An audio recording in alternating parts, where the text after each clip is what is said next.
is in session. This is the Draft Seminar Rookie Profile Series hosted by Matt Hicks, the FF Educator, joined as always by John Laub, the Gridiron Scholar. This is the George Pickens Rookie Profile episode. I know folks are excited to dig into George Pickens here. Before we do, though, want to make sure you know that the entire Rookie Big Board series here, or the Rookie Profile series, is simulcast on the Rookie Big Board YouTube channel, the Rookie Big Board podcast channel, and of course on the NFL Draft Bible podcast network. You can check out more of John's work at footballdiehards.com and more of my work at patreon.com/the FF Educator, and that does include the 2022 Rookie Big Board rookie rankings. John, we've been waiting a while for this. We didn't know. We thought we might have to wait an extra year, but he is declared. He is all in. George Pickens, wide receiver out of Georgia. First thoughts that come to mind: high energy. He's a bully. He's tough. He's compassionate. You can tell if he's your teammate, you love George Pickens. If you're the opposition, you're probably going to get real sick of him. I remember Shannon Sharp used to get under people's skins when he played for the Broncos and the Ravens because he loved to talk. George Pickens loves to talk, my friend. And then he's got a little bit of that Hines Ward in him. Matt, I was watching some run blocking by George Pickens. He is literally knocking defensive backs, Matt, on the ground like a tight end. There were two or three where I literally saw the defensive back get thrown off the ground and land on their back. Instead of the gentlemanly block, a lot of receivers do that, body, we're just going to dance, I'm not really going to touch you. No, George Pickens threw you on the ground. He is an interesting prospect. And afterwards, the other concern is we know he had an ACL injury, his right knee, last spring on March 23rd. We do not know. Well, we do know he came back, and we'll talk about that later this year. But I have not seen total medicals, and when he goes to the combine, we're going to have a better idea. Matt, if he goes off in the second round early, that means that the NFL is confident in the medicals and the ACL. If he drops to late third, that's a warning sign on the medicals. You have to go back to 2019. I had to go back, and we did a Debbie show on Pickens, I think 2 summers ago, right? He was coming off such a fantastic 2019. He was freshman All-SEC and co-winner of the Offensive Newcomer of the Year award for the Bulldogs. That's the only year he played all 14 games. You need to watch some of that tape when he's healthy, explosive. He led the team in receptions with 49 for 727 yards and 8 touchdowns. And Matt, Georgia's not an explosive passing game. This is not LSU. This is not Alabama. In context, those are good numbers for a true freshman at the SEC level.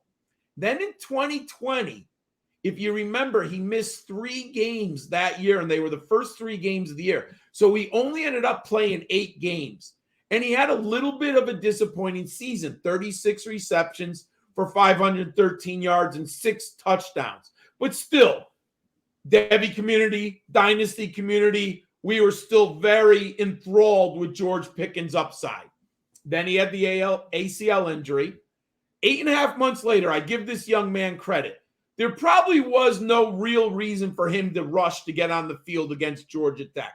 He could easily have skipped. Look at Jamar Chase. Number 1 pick, exploded this year, but Pickens wanted to get on the field, so I give him credit for that. Then he played in all 3 of their postseason games, SEC Championship and the 2 games in the CFP.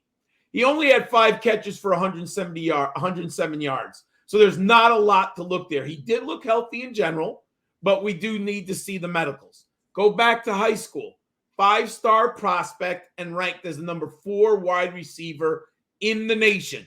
I have him in my top 10. Matt, what does your film study say of George Pickens?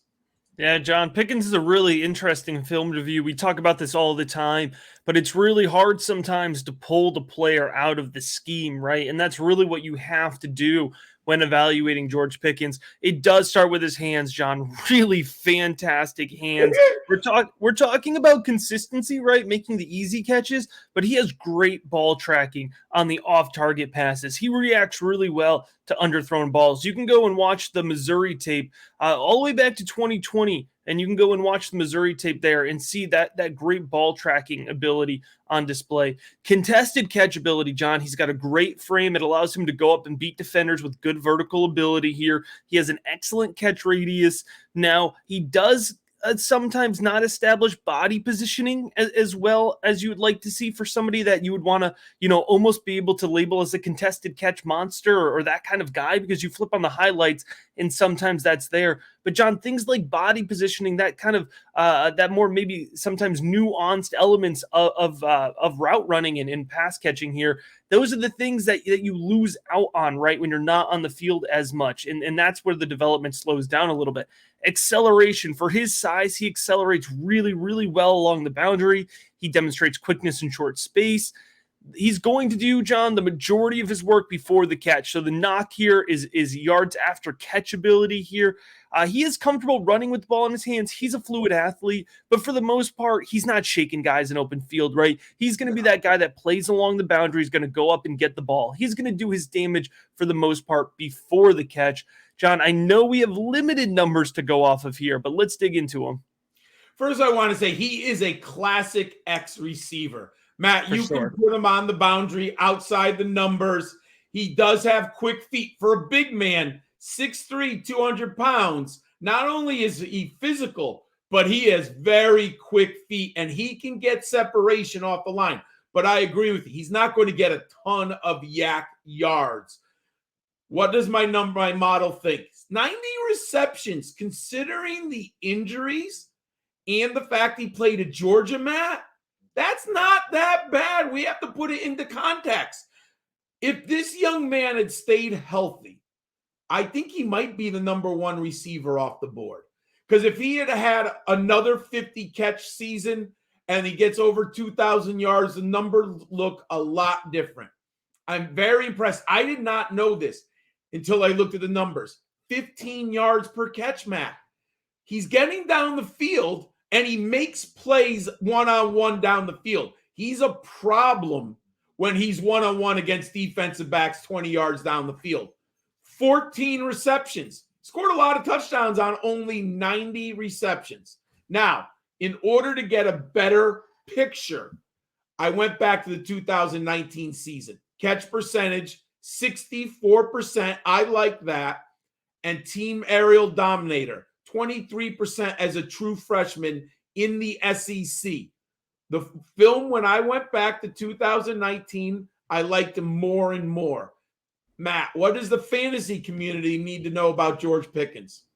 John, you referenced this earlier, but where he goes in the NFL draft is crucial here, both in terms of fit, perhaps more than some other wide receivers, but it's going to be an indication of medical history, right? Because he is that type of X receiver here that NFL teams do flock towards if he's available, if he's healthy, if he's on the boards, right?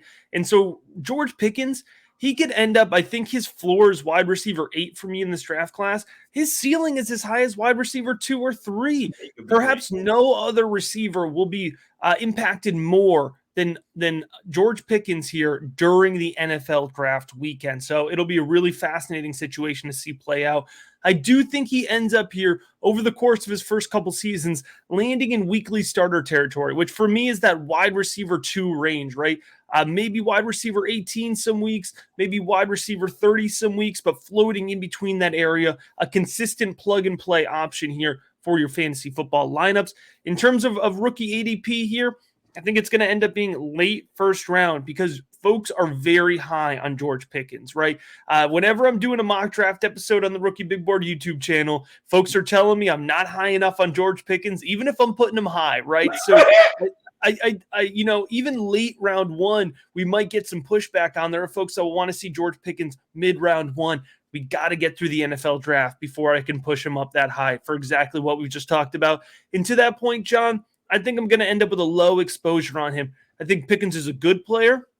I could end up changing my tune, certainly, when we see that landing spot. But for now, folks, I think, are pushing him up. I understand why. He's somebody that the Devy community has loved for a while.